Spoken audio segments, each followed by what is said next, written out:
Daengkoro yang memiliki nama kecil Sabar Subagio lahir pada tanggal 15 Januari tahun 1963 di Bantul, Yogyakarta. Dia tumbuh dalam keluarga sederhana yang memegang teguh nilai-nilai kedisiplinan. Ayahnya adalah seorang petani, sementara ibunya bekerja sebagai pedagang kecil di pasar. Kehidupan di desa membentuk Sabar menjadi sosok yang tangguh sejak kecil. Di sekolah, Sabar dikenal sebagai anak yang cukup cerdas, tetapi lebih menonjol dalam hal fisik dibanding akademik. Ia menyukai olahraga, terutama voli, dan sering mewakili sekolahnya dalam turnamen lokal. Selain itu, dia juga dikenal sebagai anak yang tidak mudah untuk tunduk pada aturan. Sikap keras kepala ini sering membuatnya berkonflik dengan guru dan juga teman-temannya. Seiring bertambahnya usia, Sabar mulai mencari jalan untuk mengubah nasibnya. Dia tidak ingin menjadi petani seperti ayahnya. Dia ingin lebih dari itu, dan dalam benaknya, militer adalah jawabannya. Pada tahun 1982, Sabar bergabung dengan Komando Pasukan Sandiuda atau Kopasanda, yang kelak menjadi Kopassus. Masuk ke pasukan elit ini bukanlah hal yang mudah. Latihan yang keras membuat banyak peserta gugur di tengah jalan. Namun, sayangnya Sabar bukanlah salah satu yang bertahan. Dalam ujian terakhir, ia gagal memenuhi standar jasmani yang ditetapkan. Dia tidak cukup kuat untuk menjadi prajurit komando. Meski demikian, dia tetap diterima TNI, tetapi ditempatkan di Detasemen Markas atau Denma di Cijantung. Di sana, dia lebih banyak menghabiskan waktu dengan tugas-tugas administratif dan tidak terlibat dalam operasi militer langsung. Kegagalannya menjadi pasukan elit sempat membuatnya frustasi, tetapi dia menemukan kesenangan lain, yaitu voli. Karena bakatnya dalam olahraga ini, Sabar sering dikirim ke berbagai pelatihan dan pertandingan. Dalam beberapa kesempatan, dia lebih sering berada di lapangan voli dibanding dengan berada di medan latihan tempur. Pada tahun 1985, ia dipindahkan ke Brigif Linut Kostrad dan ditempatkan di Batalion Infanteri 432. Namun, di tempat ini pun, dia tetap dikenal sebagai pemain voli ketimbang prajurit tempur. Dia mulai merasa bahwa karir militernya tidak berkembang. Tidak ada operasi, tidak ada promosi besar. Dia hanya seorang prajurit biasa yang lebih dikenal karena voli ketimbang pertempuran. Tetapi yang benar-benar mengubah hidupnya bukanlah kejenuhan itu, melainkan sebuah skandal yang menghancurkan segalanya.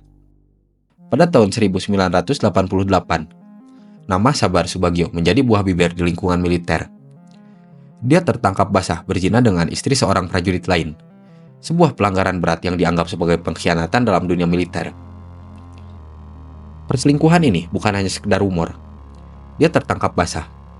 Skandal ini pun mengguncang batalion tempatnya bertugas, memicu kemarahan besar, dan membuatnya dijebloskan ke rumah tahanan militer atau RTM selama 7 bulan. Hukuman itu tidak hanya mencabut kebebasannya, tetapi juga kehormatannya sebagai seorang prajurit TNI. Setelah menjalani hukumannya, pada tahun 1992, Sabar Subagio resmi dipecat dari TNI dengan pangkat terakhir sebagai Kopral II atau Kopda. Keluar dari militer bukanlah hal yang mudah bagi dirinya. Dia kehilangan segalanya, status, pekerjaan, dan juga reputasi. Di mata orang-orang, dia bukan lagi seorang tentara, melainkan seorang pria yang dihina dan juga dibuang. Dan di titik inilah, dia mulai mencari dunia baru.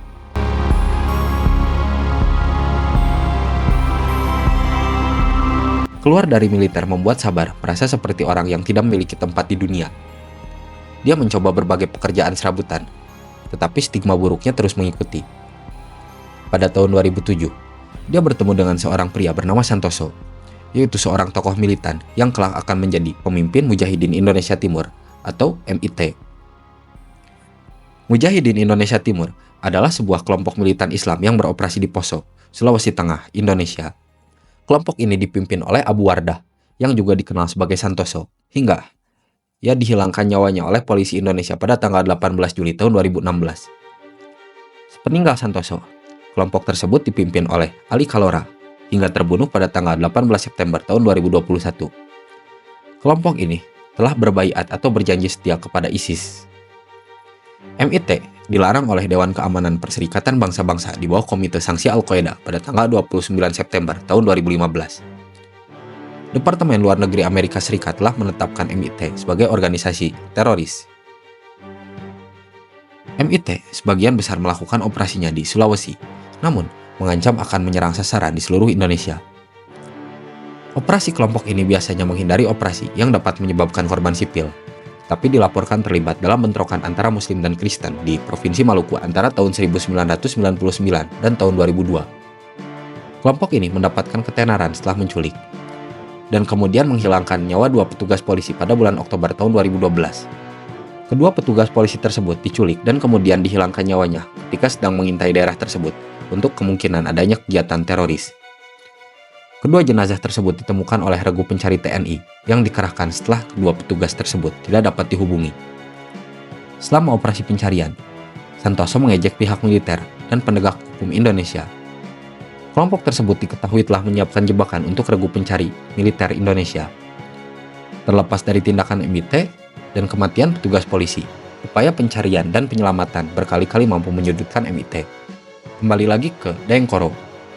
Santoso melihat sesuatu dalam diri Sabar alias Daengkoro yang tidak dimiliki oleh anak buahnya, yaitu sebuah pengalaman militer.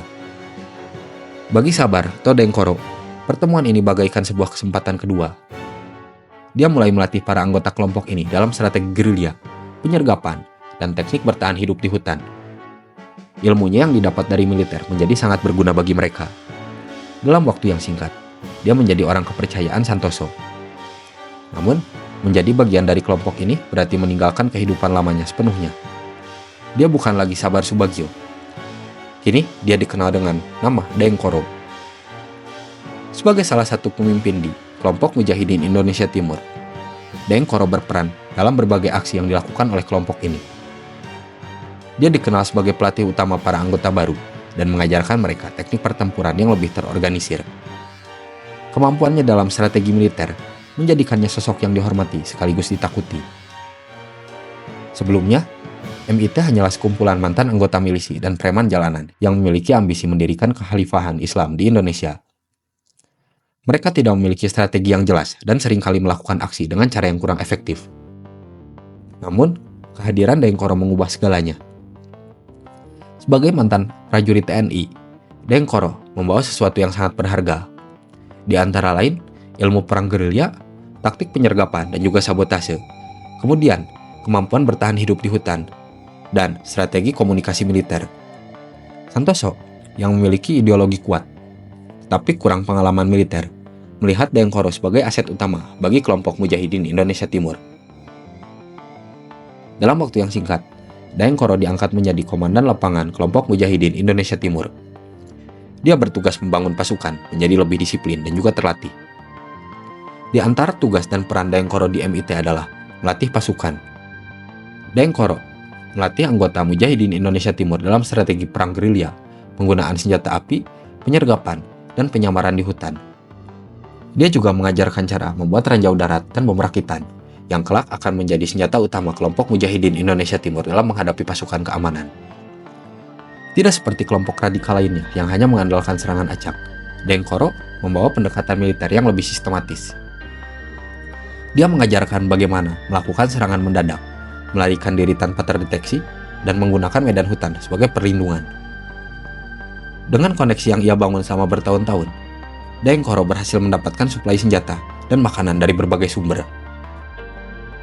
Dia juga membantu membuka jalur penyelundupan senjata ke dalam wilayah Poso dan Parigi Mutong. Dengan kehadirannya, kelompok Mujahidin Indonesia Timur bukan lagi sekedar kelompok perlawanan biasa. Mereka mulai berkembang menjadi pasukan gerilya yang sangatlah sulit ditumpas.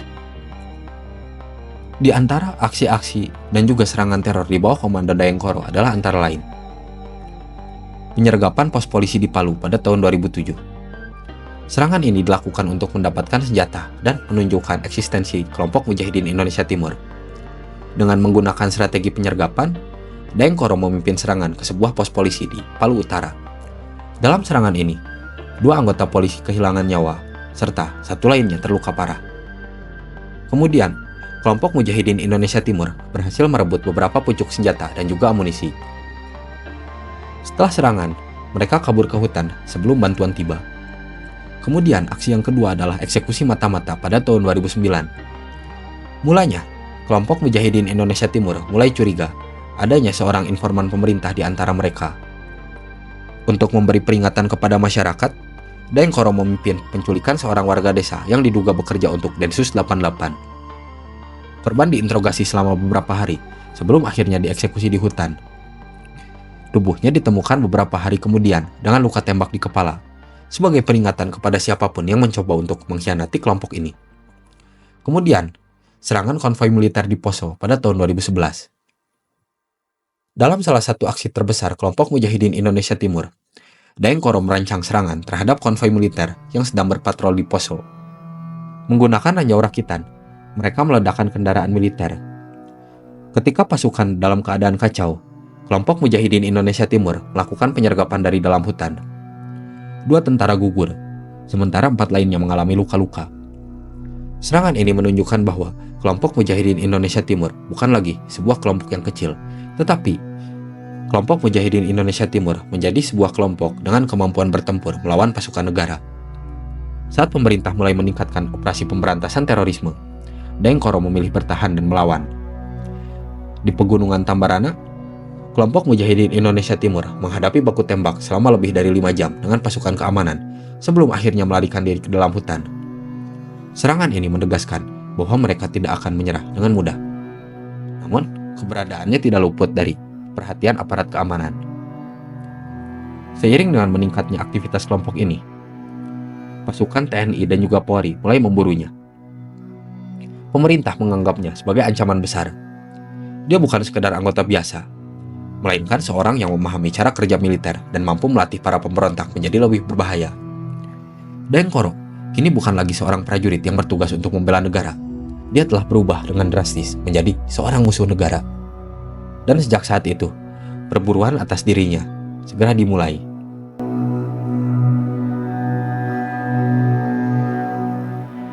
Sejak awal tahun 2015, aparat keamanan Indonesia semakin intensif memburu kelompok Mujahidin Indonesia Timur atau MIT yang bersembunyi di hutan-hutan Sulawesi Tengah.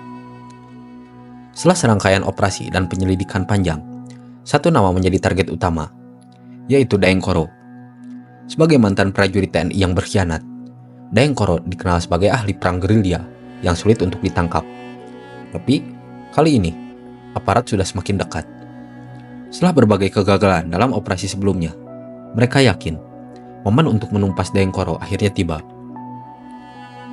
Pengejaran terhadap Daeng Koro sudah berlangsung selama berbulan-bulan. Pasukan gabungan dari TNI, Polri, dan Densus 88 bekerja sama dalam operasi rahasia yang dikenal dengan nama Operasi Tinombala. Setelah menyusup ke desa-desa di sekitar Poso, para intelijen berhasil menemukan jalur pergerakan Daeng Koro dan juga anak buahnya. Mereka tidak lagi memiliki suplai logistik yang cukup. Kelaparan dan kelelahan mulai melemahkan mereka. Salah satu keberhasilan terbesar datang ketika seorang anggota Mujahidin Indonesia Timur yang sakit menyerahkan diri. Dari interogasi, diketahui bahwa Daeng Koro bersama sekelompok kecil pasukannya tengah bergerak menuju pegunungan desa Sakinajaya, Poso, pesisir utara. Mendengar ini, Komando Operasi Tinombala langsung bergerak. Satu peleton pasukan elit diterjunkan ke lokasi, tim sniper disebar ke titik-titik strategis, dan pasukan lainnya melakukan pengepungan diam-diam untuk memastikan bahwa tidak ada celah pelarian. Hari itu, perburuan terakhir Daeng Koro dimulai. Saat malam semakin larut, pasukan bergerak dalam keheningan. Hutan Poso yang gelap pekat menjadi saksi bisu perburuan ini. Daeng Koro dan kelompoknya bersembunyi di sebuah lereng gunung yang curam, di bawah rimbunan pepohonan yang lebat.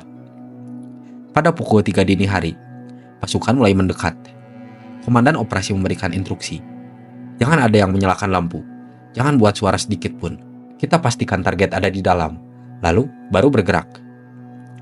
Dalam sunyi, tim pengintai melihat beberapa sosok bergerak di antara pepohonan. Beberapa di antaranya sedang memeriksa jebakan dan pos penjagaan sederhana yang mereka buat.